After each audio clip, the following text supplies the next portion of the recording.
So you guys already know what today is. It's Update Monday! What's going on with you guys? The TheCaliEffect, king of games here, and boy, it has been an excellent 2 weeks. Assuming everything goes according to plan, by the time you guys are watching this video, I'll be 2 weeks virtually pain-free. It feels so good to be able to say that. I was even able to complete a full workout on Monday, and then we fell off the cliff a little bit. I have been having slight sensations in the bottom of my feet and in my fingers, so yeah, it's also about time that we take that shot. So for anyone that does know me, they know that I completely hate needles, especially if they're gonna just poke me without taking me on a date. I'm not even gonna do this. I'm gonna have Sabrina do it, and I'm actually going to need you guys for inspiration, because yeah. It's not as bad as you think. Dog! Hold on, do you have protection? Dog, if I'm not seeing you putting on this protection, you're not getting inside me at all. I'm a virgin, be gentle. Are you ready? No. Are you ready? No! So are you ready now? No. Okay, let's go. Oh my God! We're gonna go in there today. Okay. Ready? No.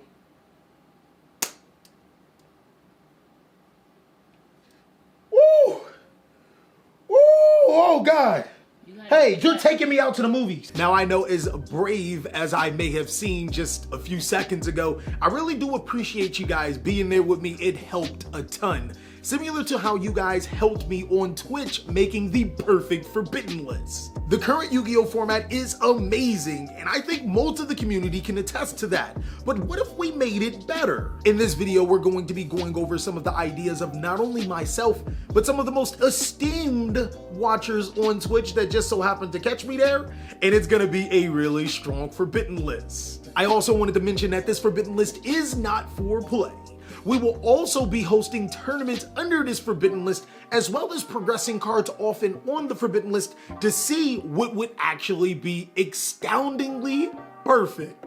Now, there are two things I want to get completely out of the way before we go into the Forbidden list. The first thing is that this is not a prediction list. This is an attempt to make the already great format that we're in better, and it sounds weird, but why not want more? I want as many decks as competitive as possible. That's right, as many decks as competitive as possible, which means we're gonna be moving a lot of cards off the Forbidden list to make these decks stronger. The next thing is that if you guys actually want to see a prediction list, then make sure to let me know down below in the comment section, as well as destroy that like button. Now, typically when I make a Forbidden list, I like to address it in banned, limited, semi-limited, and unlimited, but this time around, since we're actually focusing on bringing decks off the Forbidden list to make them viable, let's just focus on the decks one by one. Now, one thing I've noticed about Yu-Gi-Oh! Is that every single mechanic has been played quite thoroughly inside of this format, for the exception of Pendulum. The problem with Pendulum is that players see the mechanic as a strategy. It's not a strategy, it's a mechanic. Yet players will cram various strategies inside of a deck to make Pendulum works, and Heavy Metal Foe's Electromite was kinda like the glue that held it all together. Now, seeing that I have no control over actual Pendulum archetypes, the only thing I can actually do is bring off Heavy Metal Foe's Electromite to bring Pendulums back into competitive relevancy. Unfortunately, I can't change Master Rules and I can't make Yu-Gi-Oh cards. The only thing I can do for Pendulum is make them viable again by making them a big band of glue of decks that work together. I did decide though that this was the only change that Pendulum needed to be viable. A limit of Heavy Metal Foe's Electromite is probably more than enough to get the deck rolling. One thing we know about the Forbidden list is if your sub strategy is being splashed in every single Yu-Gi-Oh deck, well, it's a problem. That ultimately led to the ban of Phantom Knight's Rusty Bardish, as well as Orcust Harp Horror. Well, in this Forbidden list, we're actually going to bring Orcust Harp Horror to 2. Now, if you want a simple explanation to why I'm bringing Orcust Harp Horror off the list, it's power creep as a motherfucker. I don't think that splashing Orcust cards into any of the current viable decks will help them.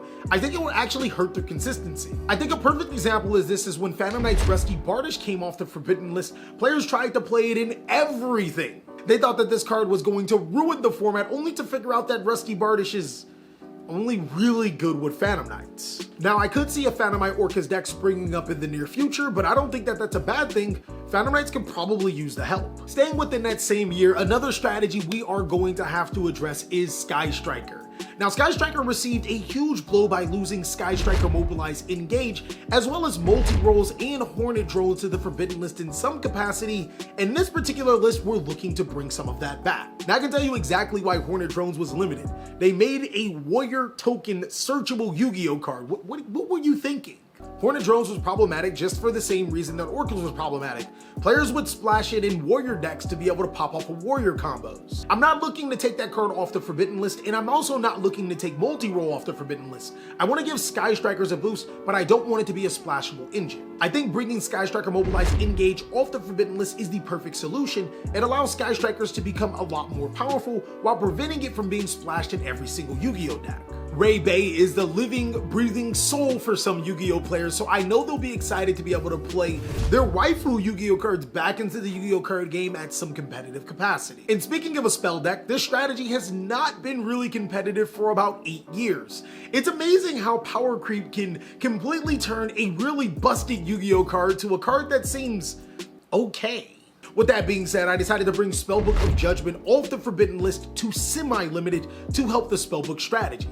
Now, I'm monitoring this very closely because I think that Spellbooks and Sky Strikers could have a marriage, but I don't think that it'd be extremely powerful. Sky Striker monsters are Machine and Warrior. Spellbooks need spellcasters to be able to operate. But with that being said, Spellbook seems extremely inclusive to solo spellcaster monsters. This can not only be a huge boost for Spellbooks in themselves, but decks like Magistus and Witchcrafter. Now, since I've appeased the masses by giving the glue-eating waifu nerds their Sky Striker cards and also the weird people their Pendulum cards, and then the Basement Dwellers their Orcus cards.